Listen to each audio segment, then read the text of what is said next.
Hai guys, apa kabar semuanya? Balik lagi di channel aku, Sarah Dewi. Thank you banget buat kalian yang selalu setia support channel aku dan tontonin video-video aku. Seperti biasa buat kalian yang baru banget nemuin channel aku ini, kalian juga bisa support channel aku ini. Please banget sambil nonton, kalian juga bisa klik dulu tombol subscribe-nya. Dan jangan lupa untuk aktifin lonceng notifikasinya. Thank you. Guys, video aku kali ini mau ngebahas mengenai CD. Jujur ini pernah ada salah satu followers aku yang DM dan ngebahas tentang CD ini guys. Ini tuh followers cewek guys, dia itu DM di Instagram aku. Awalnya tuh dia nonton video aku yang mengenai keputihan.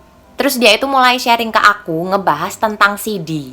Jadi guys, CD dia itu kalau semisalkan udah lama dipakai, itu tuh lama-kelamaan itu warnanya berubah jadi kuning kecoklatan.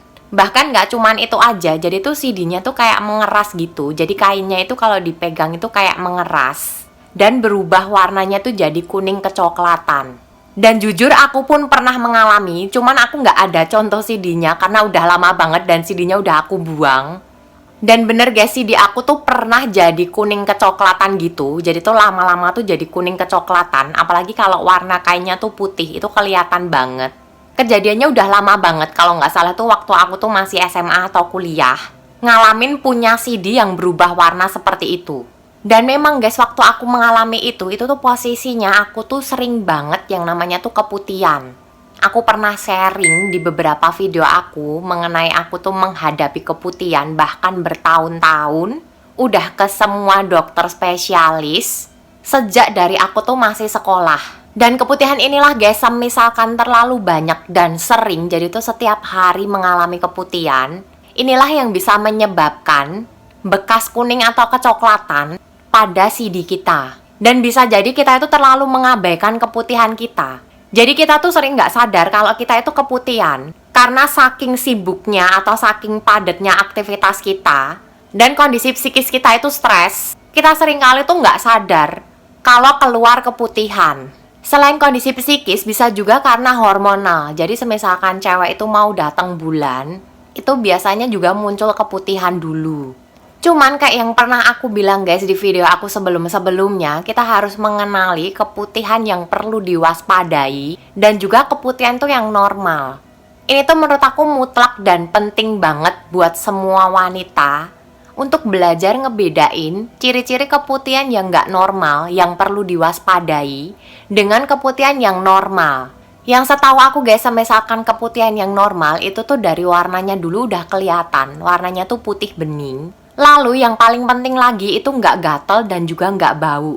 Karena kalau keputihan nggak normal itu tuh biasanya ada rasa gatal dan juga bau. Itu bisa terjadi karena banyak hal, bisa jadi karena bakteri atau karena penyakit lain.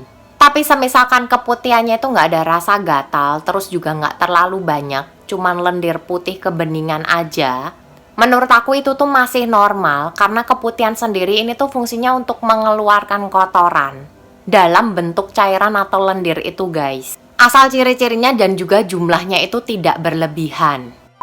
Dan sekarang pertanyaannya, kenapa kalau keputihan yang putih dan bening ini kalau nempel di kain atau CD kita bisa bikin CD kita itu berwarna kuning kecoklatan.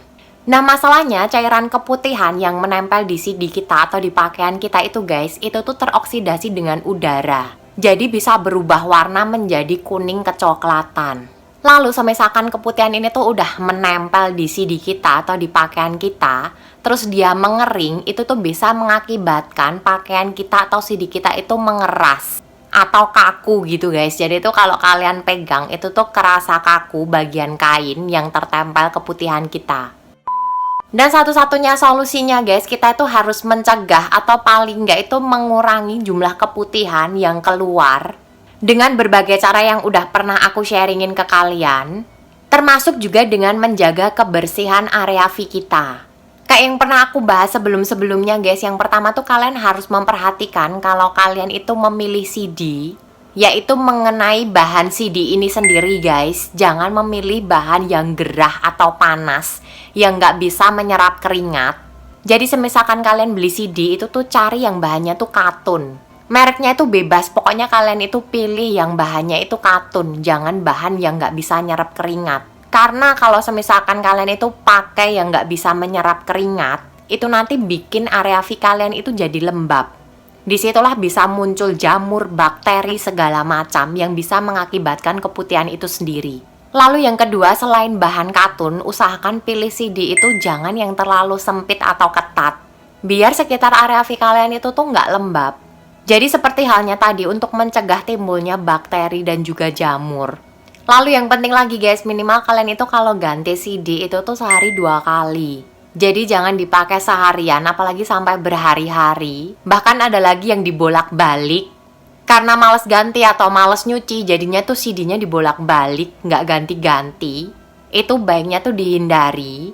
Karena nggak kebayang guys, CD itu kalau udah dipakai beberapa jam, itu tuh pastinya juga udah tertempel keringat kita.